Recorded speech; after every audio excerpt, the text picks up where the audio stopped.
MNM आज का star और इनफैक्ट मैं कह सकता हूं कि ऑटो स्पेस का सिंगल हैंडेडली जिस स्टॉक ने इस वक्त लीडरशिप अपने हाथ में ले ली है, ये काफ़ी समय से रही भी है, वो है एमएनएम। 3014 और हमने इस पर डिप भी बहुत बड़ा देखा था, याद रखिएगा। ऑल टाइम हाई क्रिएट किया 4 फरवरी को और 9 अप्रैल को इसने 2461 का लो लगाया। वीकली पर वो 100 वेमा था और सडनली ये स्टॉक एक बार फिर से नज़दीक ऑल टाइम हाई के। नंबर्स में क्या था क्रक?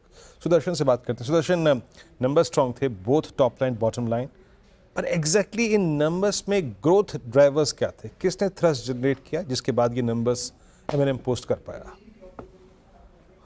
एमएनएम ने आज अपना Q4 FY25 का रिजल्ट पेश किया और रिजल्ट्स अगर जो आप देखेंगे तो बहुत ही स्ट्रांग है। और रिजल्ट्स को लीड किसने किया? वो है ट्रैक्टर सेगमेंट। ट्रैक्टर सेगमेंट का मार्जिन आया है 19.4%, वो जो कि मल्टी क्वार्टर हाई पे है। और सबसे पहले अगर जो बात करेंगे कंसोलिडेटेड प्रॉफिट का, वहाँ पे 20% इंक्रीज देखने को मिला है। इवन रेवेन्यू भी 20% बढ़ा है। प्रॉफिट आया है 3295 करोड़ और रेवेन्यू आया है 35,373 करोड़। अब आते हैं स्टैंडअलोन नंबर जो हम कंपेयर कर रहे हैं अपने एस्टिमेट से।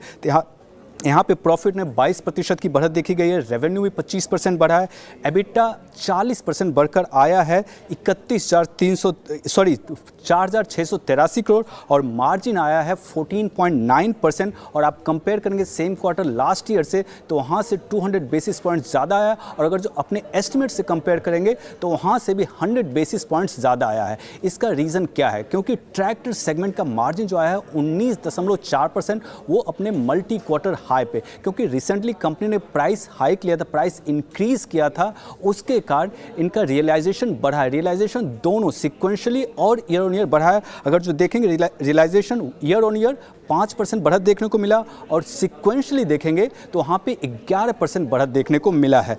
ऑटो मार्जिन की बात करें तो वो आया 9.2%। अगर जो कंपेयर करेंगे तो वो 9% था same quarter last year. Agri margin 19.4% against 15.8%। अब आते हैं वॉल्यूम फ्रंट पे, क्योंकि वॉल्यूम के कारण रेवेन्यू में अच्छी बढ़त देखने को मिली है। और यहाँ पे टोटल वॉल्यूम्स उनका ईयर ऑन ईयर 19% बढ़ा था, ऑटो वॉल्यूम्स में 18% बढ़त देखने को मिला था और ट्रैक्टर सेगमेंट के वॉल्यूम में 23% बढ़त देखने को मिला है। तो रिजल्ट तो अच्छा आया। अब मैनेजमेंट के कमेंट्री में हम क्या देखेंगे, कंपनी क्या बोलती है डोमेस्टिक इंडस्ट्री आउटलुक का, क्योंकि मारुति और सायम दोनों ने बोला था कि FY26 डोमेस्टिक पीवी इंडस्ट्री का जो ग्रोथ होगा वो FY25 से कम होगा। तो FY25 में ग्रोथ था 3 से 4% और FY26 का जो प्रोजेक्शन है सायम का, वहाँ पे वो देख रहे हैं ग्रोथ रेंज 1 to 2%। लेकिन एमएनएम के लिए बेनिफिशियरी क्या होता है कि ये मेजरली एसयूवी सेगमेंट में है और एसयूवी सेगमेंट का ग्रोथ हमेशा लास्ट 2-3 साल से बहुत ही स्ट्रॉन्ग रहा है।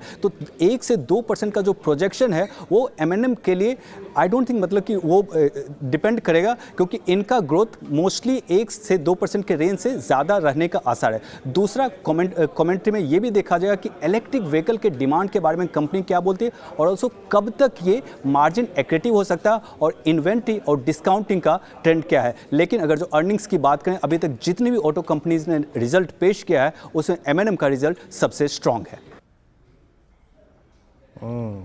सुदर्शन, शुक्रिया। और देखिए ज़्यादा देर नहीं लगा।